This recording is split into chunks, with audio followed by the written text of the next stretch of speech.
Hello. So I've been trying to like expand my music taste lately, and I also wanted to like come up with a different like video format. So we're doing like a little compare and contrast moment. We're gonna do like just two albums that I've been really like listening to a lot lately, and just kind of see like where the companies are taking these groups, because I think it's really interesting to dissect the K-pop industry and just like all the different directions that like these different groups can go. The two groups I want to compare and contrast are Artemis and aespa. So I know they both had comebacks in the month of May. The month of May was very busy for me, so that's why I kind of held off on um, just kind of talking about them, and also because I like to give myself a little bit of time to like dissect a new album, right? I don't really like to rush into it. I don't know. I like to take my time with new releases. I famously will like amongst my friends, it will take me like years to get into a group that I know I'm going to enjoy, because I just need time to kind of sit with the group. I need time to sit with the concept, maybe hear a song here or there, and then once I'm ready, then I do my little deep dive, right? So aespa, I've been following since like the birth of their career, right? Like I've been following them since they debuted. um I'm not necessarily a my, but I mean, I've kept up with them. I really, really like Ning Ning. She's so gorgeous and she's so talented. And I just think they're a really talented, quartet. They're a really talented group of girls. And I really like the way that they're going. Same with Artemis. I have followed Loona for like basically since I got into K-pop in 2019. I actually got into them like around Butterfly area. That came out like I think a few months after I like got into K-pop, and I was just in awe of like the artistry, how like in depth their lore was. Same with aespa. I thought that their lore was very interesting. Don't ask me to explain either one, because I don't know. I thought that they were both really cool groups. I followed Luna a little more casually during like their Paint the Town era, like, and then onwards, like afterwards, because I know there was a lot of legal issues going on with their company. And then, I saw them like all split off and everything. I like checked out their debuts like kind of surface level, but I didn't really delve deep into it until I saw Artemis re-debut, and I was like, oh, this seems interesting. I'd already checked out Lucemble. I'd already, lost my mind over Odd Eye Circle re-debuting, because that's my favorite subunit. Um, and so I was like, you know what, let me check out Artemis. And then when I listened to the album, and like just really looked into the whole album rollout, I realized that it was kind of similar to how aespa handled things, but also different at the same time, right? So that's why I wanted to do a little compare and contrast moment, right? I wanted to really go into depth about the concepts, the musicality, like the music of each album, because they are both full albums. And because I also think, interestingly enough, that both groups are in similar positions in their careers, but not like it's different, but because they came from different circumstances, but I think they're both at like a certain type of crossroads. So we'll get into that a little later. But for now, I wanted to talk about Artemis. So I'm going to step over here so that way I can just show examples on this little wall, partially because I haven't decorated it yet, and partially because I feel like it would be best to give visual examples of what I'm talking about. And I'll try to insert like musical clips as I can, but I'm not sure how copyright's gonna go, especially with SM when I talk about aespa later. So I'm not confident, but we'll see. Okay, fingers crossed, knock on wood. Um, so Dall by Artemis, I absolutely loved their branding. First off, I just like the music is It's top notch. I love how they stick to their cosmic sound, kind of that Luna was really known for, especially like 2018, 2019. But also like how they've kind of taken that and kind of like reimagined it, right? So they've kind of modernized it a little bit. We have a little more drum and bass influences going on, but it's also really just like it's just really electronic. There's a lot of synths. You'll hear that a lot with their music. Even when they try different genres, they have a lot of synth heavy instrumentals. I really love how fleshed out their music is as well. Like when I was listening to Dall, I didn't actually know it was a full album. And so I was listening to it and I was like, dang, like this is a really fleshed out mini album. And then I looked and it was 11 songs. And I was like, oh, okay, cool. So it's a full album for the debut. We love to see it. I think that the songs suit the girls' ranges so well. Like, I genuinely feel like, especially Hasul and Chueri, I feel like they both like really came into their own this era. Like they all look great. It's probably, post BBC stress, they're probably glowing from winning their lawsuits or whatever. But I really, really like how they really all came into their own, and the producers that they're working with are really just like letting them shine on their album and stuff. It really shows that they have like such a strong connection with like their staff and everything, because and that they genuinely care about the music, because like the way that like they're just flourishing like in this new era, like it's amazing. I love it. I really like the lead singles. I think that especially for Flower Rhythm, and then what was the other one? Birth. I think that these two, I guess we'll call them pre-releases, right? Um, I think that these two really showcase the album and like what you're going to get in store really well without spoiling the whole thing, because there's a lot of hidden gems in this album. There's Air, which like samples Odd Eye Circle's re-debut, Air Force One, which I thought was really cool, and actually with Flower Rhythm and Candy Crush, two other B-sides off of the album, they sampled Heejin's re-debut and Hustle's re-debut as well in those songs. So I thought that was really beautiful, a fun little, musical motif moment, which Luna is known for doing. And I thought that that was just super creative. I really like Virtual Angel, the title track. Um, I just amazing. I will say Seizure Warning, like for anybody that hasn't watched it yet, I do believe they released a version with less quick cuts, but it's just flashes on flashes and just cuts every other second. Like it's insane. So I don't have like I didn't have any issues watching it, but I know like the vast majority of people did. So yeah, like I'm definitely in the minority there, and it got to the point where like Modhouse had to put out a like seizure warning thing in the captions, which I mean it would have been cool if they like put it in the description or like actually in the video would be the most ideal, but I guess we'll take what we can get, right?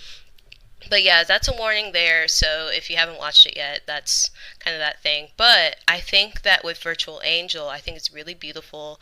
It's very moody. The color scheme I think is absolutely gorgeous. Like we get a lot of pinks, a lot of blues, very like dark darks and like rich, bright colors as well. The styling is really great. The makeup is really great. I like how the colored lenses, like they don't look very natural, but it's like done in a way that seems tasteful and not like horrifying. So because I know the bright blue green contact lenses on idols can be a bit of a iffy subject, in the fandom. But I think that it really suits them really well. I think that the styling makes them look very superhuman, very angelic, and the lenses and the makeup with like the really, really red blush. I think Heejin had like very dark red like under eye blush, and it was either Virtual Angel or Birth. I don't remember which one, but like very ethereal, very fairy like styling, very otherworldly. I think it fits their concept super well, fits the song very well, like just concept 10 out of 10. It's kind of culty in a way, like it kind of gives those like cultish vibes. You see some Christian symbolism, like it's not like super duper overt, but like, there is, well, it's a little overt. Um, there's like crosses and stuff. Like a cross motif is used pretty often throughout the music video. Um, there's a lot of like angel wings. They look very ethereal, very otherworldly. I believe there's a scene literally where like Jin Soul is on a TV, and the words flash like "Be not afraid" on the TV. Biblically accurate Jin Soul. So that's like another sort of reference, for all my Bible girlies out there. I think that the way that they, going off of the TV thing, I think that the way they play with framing is really cool. So, like I mentioned, like you'll see like pop-ups of like Jinsol or Chweri on the little TVs in the room where these actresses are sitting, right? And I think that the way that the music video is shot is really beautiful. It's very creative. There's a lot of motivation. Like the like shot motivation, I don't know if that's the right term, but like the motivation for like each like shot like makes sense, It's very cohesive even though it is a lot to take in. And I think that that's really cool. Again, with like the like look of the music video and just for this whole era, like the styling. Oh, girl, the styling has been on a 10. Like, I feel like we have so much J fashion influences this era, guys. Like, there is especially with the birth concept pictures, because it's a very moody music video, moody song.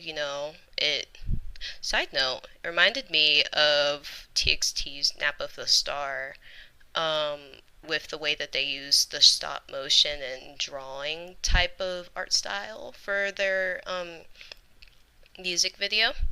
I thought it was really interesting. So let me know if you guys see like any other similarities or anything.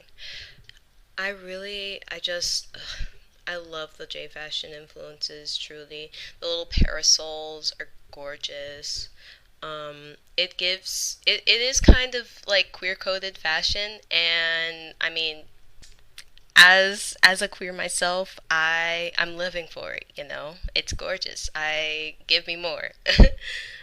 So all in all, I thought that was a really solid debut. I think that it's definitely a debut, right? So I can kind of see where they could like go further, but I'm also very satisfied too because it's very cohesive. Like the whole project feels very cohesive. It feels like it's one project, right? And they didn't like forget any little like bits and pieces, like even in their little track videos and stuff. They all look like a group. They all look like they fit the song that they're singing about, right? And it's really cool. And I hope that this stays because I know that they didn't have very great luck with BBC. So hopefully, we've weathered the storm and we're good to go. Okay, so next up, we're going to talk about Armageddon by aespa. First off, the main compare and contrast we're going to do is the album, and I guess it's like sequencing. One thing about Dall was that okay. So one thing about Dall was it was really well like sequenced. I love how the tracks kind of, well, one, they flow into each other, but also even if you did switch up like the order of the track list, it still makes sense as one project. With aespa, I feel like that's not necessarily there, especially with their B-sides on this album. The lead singles are really really strong, right? Like Supernova, girl, she's ruling the charts right now. And same with Armageddon, like she is, we're just getting win after win after win. And deserved, right? But with the B-sides, I feel like unless you're going into it with the mindset of, okay, this is an album where we're switching between the real world concept and the I don't know if that's how you say it, but like the AI kind of concept, right? And I feel like it's cool in theory. I just wish that the execution was a little more strong. Like, it's not even that the songs themselves aren't good, because I think that the songs are well made, right? It's just that I wish that we could have a more fully cohesive project like how Savage was, right? So to, I guess, compare it to like aespa's older work, Savage was basically like a similar concept to Supernova, except Supernova, you know, bigger, better. With Savage, the EP, I felt like we're able to tell a sort of story, right?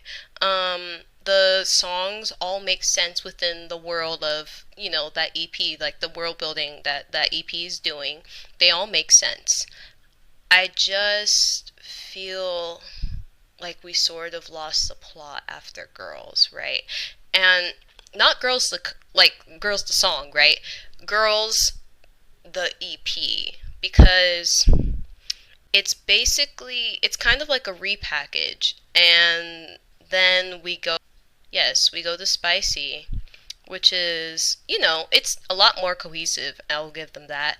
With Drama, we're kind of like doing a little like wishy-washy thing again, but like it still feels like it's all within the same world. And I know also with 2023 there was a lot of shit going on with SM in-house that kind of made them have to divvy up their resources in like a weird way. So like I'm definitely not knocking them for that.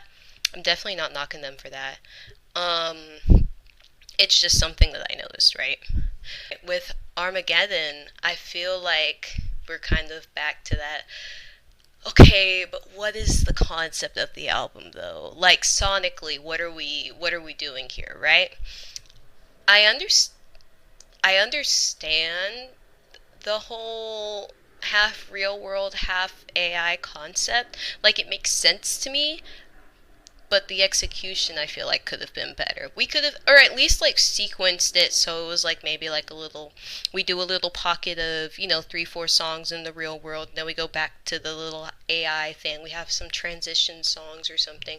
They could even go the NCT route that they were doing in like 2020, 2021, put an interlude on there, like not every song on like a full album has to be like a fully like vocal track or whatever. Especially with like the vocals or whatever. Just let Winter vocalize on the beautiful electronic instrumental track, right? Like, and I'm good. Like I'm eating, And it feels like SM is kind of like they played it a little bit safe with the B sides, which to be fair, I kind of get, because Supernova and Armageddon were so big that I like the expectations were just like sky high, right? But again, doesn't mean that like the songs themselves are bad. It's just something I noticed with the way that the album was structured. With the music videos though, we get so much like bigger and like so much creativity with these new music videos. With the music videos, I feel like these are like just two of their best. Like just out the gate, easy. Like I just think that the way that they've been so incredibly creative and just innovative with the way that they shoot the music videos, with the way that they're editing their music videos now, like it just keeps getting better and better each comeback. Genuinely, looking through like aespa's catalog of music videos, I'm like astonished at how good their team is at just continually like one-upping themselves. Like they blow it out of the water every single time.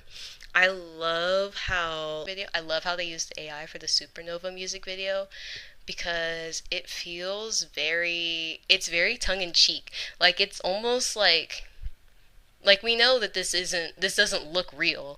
So we're just gonna lean more into it and just make it as absurd as possible. And I love that. Like that's so fun. which is why I kind of like I prefer that use over like how they used it in Armageddon, just because it's a little more subtle. And I like my K-pop to be outlandish, you know? Like I like it to be as maximalist as possible, and I feel like aespa has truly been embodying that this. It's been so fun to see. I love the styling. Like we get a lot of blues and oranges, lots and lots of complementary colors from aespa too for Supernova.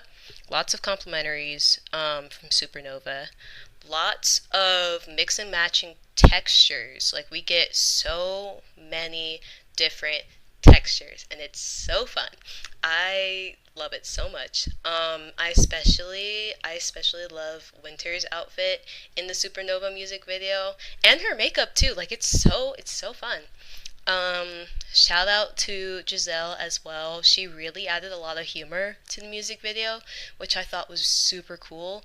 And then the fact that the cameraman and the editor are playing along with that humor, like they have some like genuinely funny, not funny as in like I don't know how to explain it because I'm not a film person, but they do a lot of really fun shots or whatever. Like they'll do some really fast zooms, and the camera's always moving and like bouncing along with the members and everything. Like we're going in, we're going out, you know, and it's so fun. It's super energetic. And I feel like we just aren't getting enough of that in music videos. Like they're truly, we're just we need more maximalism, and aespa is giving us all of that.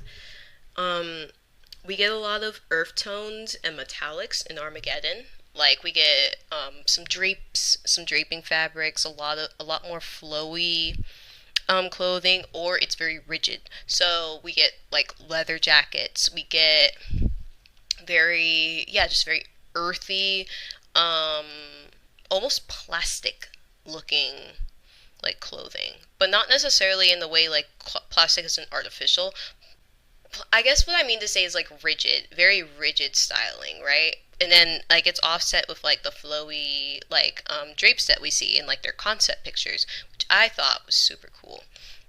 Again, lots of earth tones because you know Armageddon's end of the world, girl. Like we're just nothing's here anymore. We're gone.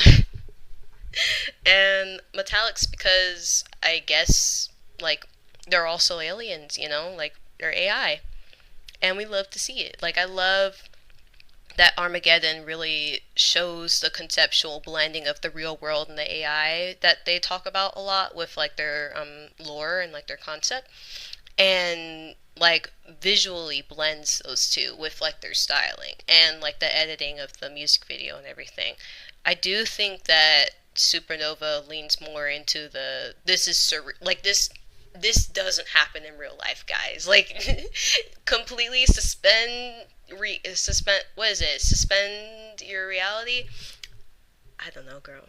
But yeah, no, Supernova is fully in the realm of like none of this is real, girl. Suspension of disbelief. um and yeah, but I just think that the styling just works super well. Like it's flawless, truly. I love it.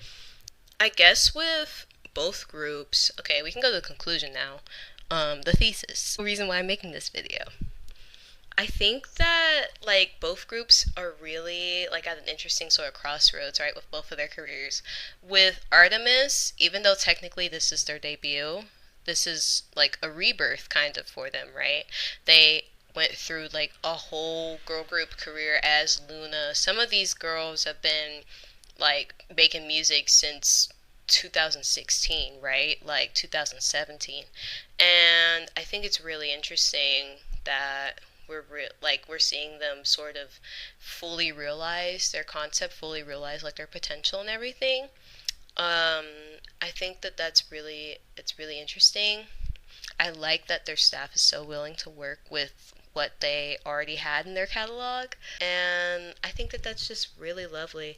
I think that they seem to be with Artemis, by the way. I think Artemis seemed to be headed more towards like continuing the Luna lore ish. Like it's never going to be super exact, right? Because I mean, there's like copyright shit. I think BBC is still trying to like file appeals or something like that too. So like girl, I don't know what they're doing over there. But anyway, I think that Artemis are going to stick to that very like conceptual, very much like abstract symbolism type route. You got the fans or whatever in like the forums and the discords and the reddits, like and Twitter, like just discussing all certain songs linked to others and everything. And I think that it's cool to see a company truly like leaning into that and encouraging that.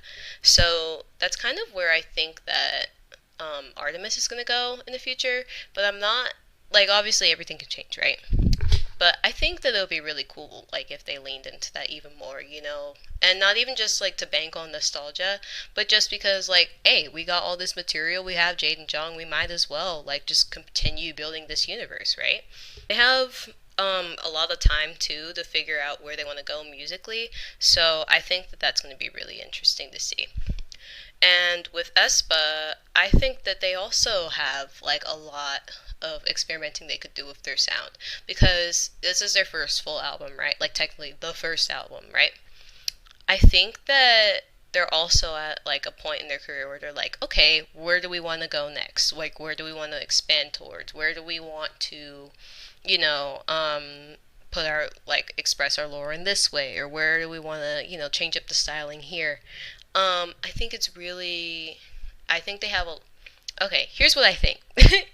I think that they have a lot of talent, and that I think SM has the resources to really make them like huge, like one of the biggest girl groups. Like, I don't see them becoming like an FX or nothing at all. Like, I truly think that they could be one of like the main like K-pop groups, like, period. And they already are. Like, they're already extremely successful, and I like genuinely only see them going up from here, even if they have like a couple little road bumps along the way. I think that they like, just through like talent and hard work alone, I think that they have enough of a solid foundation and enough of a fan base to truly like go for the stars, truly. I think that they're kind of leaning less into the specific. So I think that they're leaning less into the specificities. No, that's a word, girl.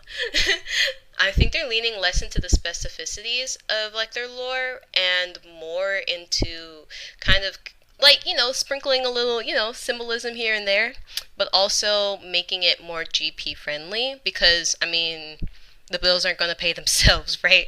And I think that that's really cool, actually, because we don't see a lot of groups that are able to successfully blend like more GP friendly music while still staying true to like the onus of like who they are, like why they chose a certain concept that they did. And it's because like aespa or Interstellar, like they own that like cosmic concept. And same with Loona. And that's why I think that it's really cool that these companies see that, and they're like, okay, we're going to stick with this because these girls absolutely own this. Like, every single time we put them, up in the stars or whatever, boom, the number one single, right? It's great. And so I think if SM keeps sticking to that, like, we can go into the real world every so often, but like, don't divert too much from like what made them, them, right? Because that's their brand. That's what's going to keep them in the GP's eyes. Because, as a girl group, you do have to rely a little bit on that. With Loona, they're kind of more of an exception because they have such a die-hard fan base, right? But with aespa, especially with the hate train they got around, like, Next Level era, you really have to be careful, You can't just be just throwing like shit at the wall and seeing what sticks, because people are very fickle, especially with girl groups. We see it right now with LE SSERAFIM. Like, it's hell out here. So yeah, but I really think that it's cool that they're like kind of blending the bits and pieces of the aespa lore while still making a song that everybody's streaming, right? Like, I literally saw a video, I'll try to link it, but I saw a video of, I think, somebody playing like Supernova at Pride, like during a Pride march.